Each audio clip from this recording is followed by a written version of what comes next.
You're listening to the Staging Sips podcast with Lori Fisher. This podcast is dedicated to helping real estate staging CEOs build healthy businesses that grow, flow, and thrive. Well, hey there, everybody. Welcome back to the podcast. I'm so happy to be with you. This week, we are starting on how to start creating systems for your staging business. I feel like we've done so much around systems, like episodes 39 through 43 are all about the tools that I use in my systems. I have a lot about how to hire your best team members and all of that. But I don't know that I went back to like the origins of how you start creating systems for your business and how it can really help you in the hiring process, because you really don't necessarily want to hire before you have systems in place. In fact, it's a really bad idea. So systems are a really important infrastructure to have inside your business. So before I dive into that, though, I'd love to read some really kind words that somebody left for us about the podcast as we're in this pursuit of hitting the 10,000 downloads. So thank you so much for tuning in and downloading and hopefully listening to the content that I'm creating for you each week. I really do put a lot of time and thought and energy into it because I want you to succeed and I want you to not experience the challenges that I experienced as I grew my business. So anything I can do to help you is phenomenal. So we want to be able to have other business owners find us. And the best way to do that is for you to leave a review. And if you leave your social media profile link with that, then we can promote you on the podcast so other people can follow you, and we can promote you on our social media channels as well. So we raise everyone's visibility. So let's do that. 2024, let's raise everyone's visibility. So if you would be so kind as to leave a review so I can read it in your social profiles, that would be amazing. So I'm going to read this lovely review, which was amazing information for you. I'm so happy that I found this podcast. Lori shares so much valuable advice and information. I look forward to every episode and how I can incorporate it into my staging business. Her concrete examples and how she goes into detail is so helpful. Thank you for this wonderful addition. Well, you are so welcome. I am so happy to that you spent the time to do that and so appreciative. And I just want to share that this month inside of the Staging Business School, our Accelerate track, which is currently our track for staging business owners who have hit like the 20 to 30K in revenue, and you're starting to get tapped out on your own capacity, and you probably need to start creating systems and bringing in team. We are focusing on systems this month. And at the time of this recording, we are in January. So from January to February and most likely into March, we are going to be focusing on systems because that is how you put rocket fuel on your business and you can replicate yourself and all that good stuff. So inside Accelerate, not only will we be working on that this month, but you will also find a lot of the systems and documents I use for everything I have inside of my Rethink Home Interiors business, so that you don't need to recreate the wheel. You can actually use my resources and you can tweak them for yourself and whatever works. But you don't have to start from scratch, which also puts rocket fuel on your business. So in order to find out more about Accelerate and how you can join us, enrollment is open. Join us. Go take a look at rethinkhomeinteriors.com/accelerate. We'd love to see you in there. We have amazing business owners in there who are troubleshooting and improving and refining our businesses twice a month in our calls, in addition to all of the modules and all of the crazy amount of resources that are in there just done for you, already done. You don't even have to think about most of them. So this episode today is really also geared to our Accelerate business owner, how to get started with systems. But I want to say for those growth staging business owners, you're in that phase of business where you're just learning how to market your business and how to get yourself out there and how to embody the role of being a staging business owner. So a lot of what you're doing, even if you've had a training program, is going to be figuring out how you work best, because a training course can certainly cover a lot, but it's not possible to cover everything. And what has been put together for you is what works best for that particular business owner and may not work exactly the same for you. So you're going to be experimenting. So you're in the early phases of experimenting what even works for you. That's really the seeds of your first system. But I want you to listen to today so that you know what's ahead and what you can be thinking about for creating your very first systems. So now Accelerate, you're that business owner that you're getting tapped out and you're feeling overwhelmed. You're probably dropping some balls. You're not able to do everything as you've got so many hats on. And you're probably taking time away from your family. You're probably sneaking to the computer at night, weekends, things like that to catch up on your work.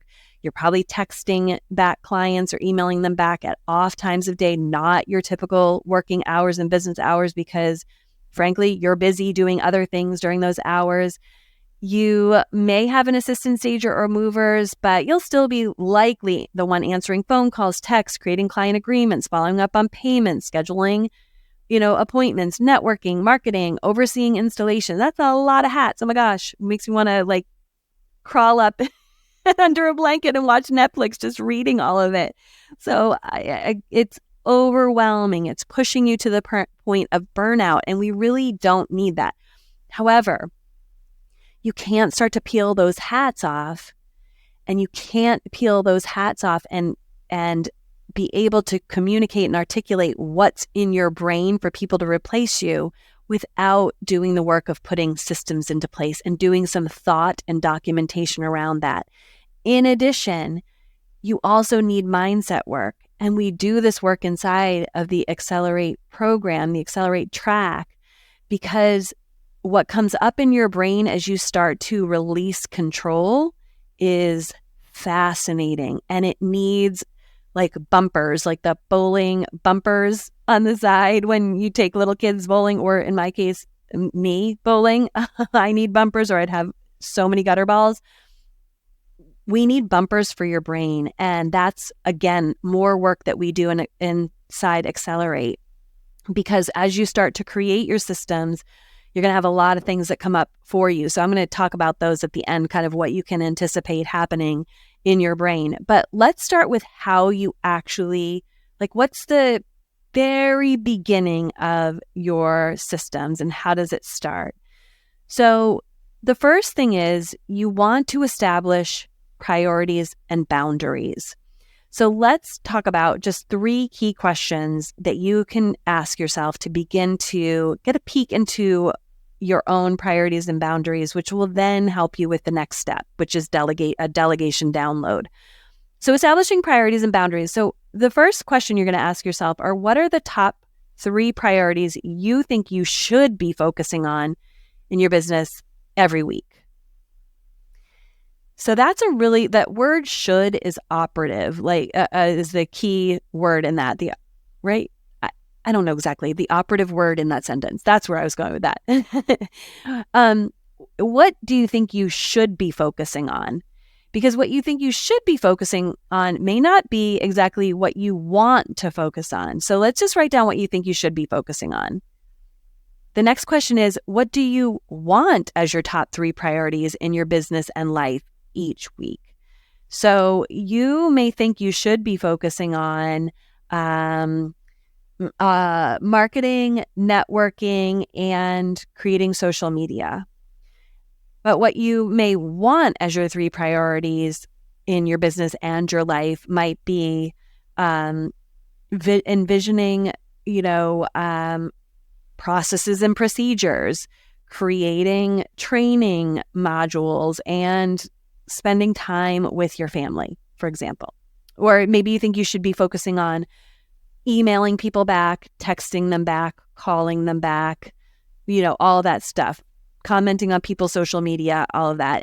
But what you want to really focus on is bigger, higher level kinds of thinking versus those more admin kind of tasks.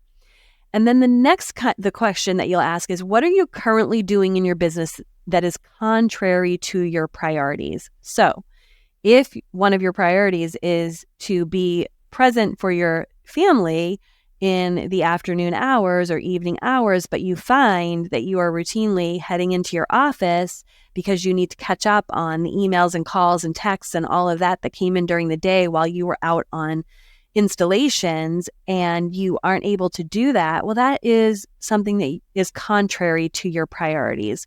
So I want you to spend a little time answering each of those questions. Once again, they are, what are the top three priorities that you think you should be focusing on weekly in your business? What do you want as your top three priorities in your business and your life? And what are you currently doing in your business that is contrary to those priorities that you want? That is very illuminating. And that can begin to point you in the direction of where you need to recalibrate and reconsider what you are doing in terms of the business decisions you are making in terms of hiring or not hiring. So that's the first thing, is establishing those priorities and those boundaries. The next step is your delegation download. And this, you can just open a piece of paper and just start, or write, journal, Google document, and just start writing down all of the activities you are currently doing that you don't love doing in your business, or you're flat out bad at doing, or you aren't doing as well as you like to because you don't have the bandwidth. Just get them all out on paper. And the one thing, and I want you to remember as you're looking at this delegation download after you've done it, is that you're a very expensive employee. And if you aren't good at doing something, you are costing your company money. If you're not doing it well, if you're doing it not at all, and you should be, you are costing your company so much money. I remember my first business coach asking me about, I was doing my own bookkeeping and I was terrible at it. I didn't like it. I didn't want to spend time doing it. It made me stressed out. I procrastinated on it. And he was like, well, you're a very expensive bookkeeper. At your hourly rate, which at the time was $125 an hour, I calculated.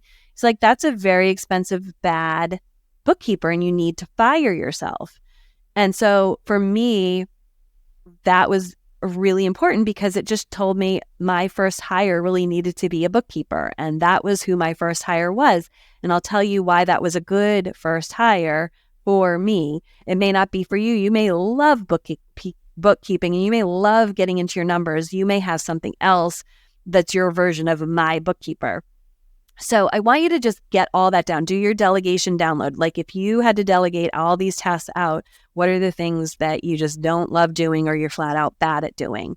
And then what you're going to do is you're going to categorize that list. You're going to go through that list and you're going to notice which tasks you aren't doing well and that you hate doing, aka your drudgery zone, which is a Michael Hyatt term. He's got a great book called Free to Focus. We'll put that in the show notes. And he talks about the drudgery zone as well as the delegation zone and all of that. So you want to see, are those tasks that you aren't doing well, do they fall into categories, aka potential role responsibilities like admin?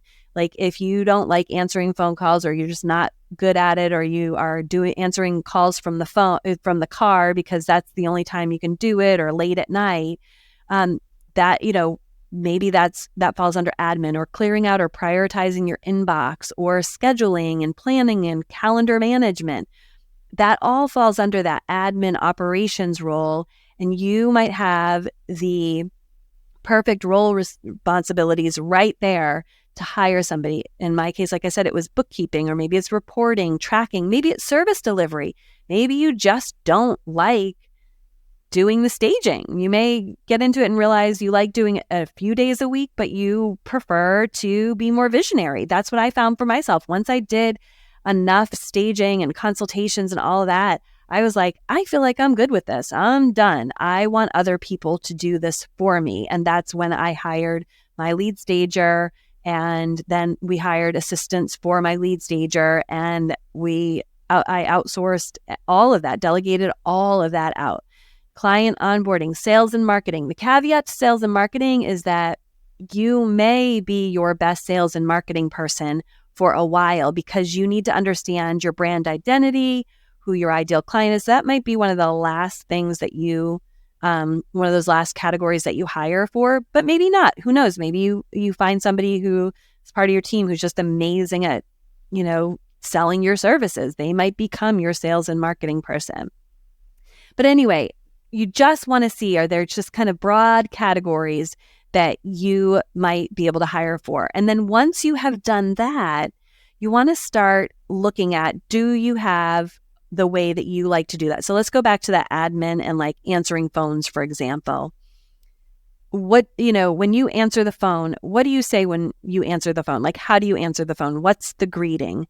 What are the questions you ask each person inquiring? Do you ask them, how did they find out about you?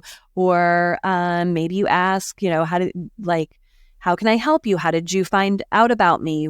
Have you looked at my website? Blah, blah, blah. What are your questions? Like that kind of thing. We have a whole framework inside the Accelerate program for your Get Acquainted call that kind of walks you through all of the questions we ask at Wreath & Comb Interiors that really help guide the conversation and get you the information that you want, so that this is one system that if you want to hire somebody right away for something like this, you will have a ready-made system for them. How quickly should calls be returned if they're missed? How should you be updated, or how should calls be handed off to you? What are the services that you offer? What are the benefits, so that they have somebody answering the phone might have a cheat sheet. How much do they cost? How do you schedule each service? Those are just some things that you might want to start noticing and observing and documenting. And you can document it either in an outline form in a Google document, or like in our case, if you go back to our episode about my favorite project management software, Asana, you can learn how we use it. What are the documents that they might need to have ready? So if somebody is ready to book, or the links, maybe there's an email that says, had a lovely chat today. Here's the link to schedule your styling evaluation, in our case, appointment. That it can just be a templated email that sounds kind of customized, but that your person answering your phone can just use every time. So you're systematizing things. And when you do that, you're able to serve more people. That is really what this is about. You are able to reproduce yourself and reproduce your results, and therefore work with more people, impact more lives, and create a business that is a lot easier on you. When people say you make more money by doing less, this is it. Like, you're going to start to shed roles. You'll continue to make money, but you're not going to be doing all of it. This is what they mean by that. And I know it sounds like so hard to fathom, but this is exactly what it is. Okay. So you want to observe and document things like, how does a client schedule? How do you onboard them? How do you like to conduct each service? If you're looking to bring on an assistant stager, how do you communicate before the appointment? What gets sent after an agreement to move forward? What do you wear for each appointment? What do you say at the beginning of each appointment? How do you conduct it? Do you go room by room and take photos and educate the seller? Like in our case, I'll use our styling evaluation appointment. We always tell the client we'd like them to walk through the house with us, that they don't need to take notes, that we're going to do all of that for them. We want them to listen. We want them to ask questions. We want them to point us in the direction of things that maybe they want to make sure we see, and that we are going to be focused on each room and the return on investment of each view of the room. And we will talk them through how we think the room can be prepared for staging. And then what we're going to do is, within 48 hours, send them a room by room checklist that they can follow based on what we have discussed throughout the appointment. We also explain to them that as we move through the house, once we get to the second floor, certain recommendations that we made on the first floor, we're not necessarily going to make on the second floor, because we know that the first few rooms are the most important rooms that they're going to work on. So we're going to maximize their energy, effort, and financial investment in the first few rooms that people are going to see. So we have all of that dialed in, so that we can create, and we did, a training program for our team that helps them implement that as they go forward. So and what to wear and what not to wear came out of me realizing, oh, I can't dress nicely with heels and a skirt if occasionally I might say, hey, do you mind if I show you how it can look if we move this sofa over to this location or something like that? Or you're going up and down stairs. It's a lot easier to do that in flats with rubber-soled shoes and, all of that stuff. So I want to make sure that any of our new hires know that information, because many of them likely think they're showing up to a consultation looking very professionally, but maybe even a little bit dressy. And we want to make sure that they don't do that, because that's not practical. So that's kind of the next step, is getting all of that documented in detail. And you're not going to get it right. This is kind of the mindset work. So let's dive into that. You're not necessarily going to get it completely thorough, completely perfect when you do this. You're going to sit down, and I would say you want to block off time on your schedule to work on your systems, because it is time consuming and it can be a lot to start to think about this work. But it's worth every bit of time that you spend on it. It will also, like I said, not be perfect. It's a living, breathing document. So you may not have all of the information in one place before you hire someone. When you hire someone, you'll quickly realize what you are missing in your system or what isn't clear in your system. And that is part of the process. So if you have hired maybe a virtual assistant to do some admin work for you, and you're getting a lot of questions, that is going to guide you that you missed some things in your documentation of your system. And you can either add that to your system, or you can kick it back to them and say, hey, you know what? That's great. I didn't realize that wasn't clear, or that I missed that. Can you please add that into our system? Because eventually your team will be creating the systems for you. That's really the leveraged business owner, is that you're going to have people in place who do it for you because they know the job better than you do. And that was why hiring the bookkeeper for me was the best first hire, because I hired a bookkeeper who already knew how to do bookkeeping. I didn't need to train her to do my bookkeeping. She just simply needed to know things about my business, like what were our services, how much did we charge for each service, when did we like to invoice, how was I going to let her know it was time to invoice, and all of that. So I actually got slotted into her system versus me having to create a system for her. So that was a very good hire. It took a lot off my plate, and it was very non-time intensive. But when you bring on somebody new, so back to the virtual assistant, it may slow you down to bring in somebody until they get up and running and comfortable and several projects under their belts to help take that time off of you.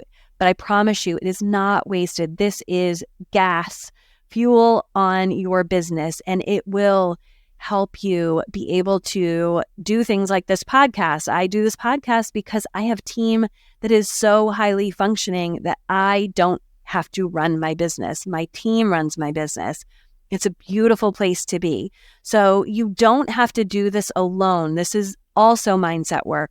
You do not have to do this alone. One, you can hire, but two, you don't have to do this job of figuring out how to hire. You can join us in Exhilarate. That is the beautiful benefit of joining a coaching program and working with a business owner like me, who is much further along and has gone through this process. So I can share with you how you do it. So if you need some mindset work over investing in coaching, you will get that money back tenfold, because for the life of your business, you're going to shorten the time that it takes you to get to your results. And you will be able to use that over and over and over again in your business. It's incredibly valuable. So join us. If any of this is resonating with you or stressing you out, join us so that we can help you dial it in. So that is your sip for the week. Please join us over on Staging Business School. I have content over there that is super useful as well on the Instagram page at Staging Business School. Leave a review and join us in the Staging Business School. The links are all in the show notes. All right, everybody, have a wicked good week, and I will see you next time. Bye for now. Thank you so much for listening to the Staging Sips podcast. If you love what you've learned here today, please take a minute to rate and review it so more staging business owners can find us.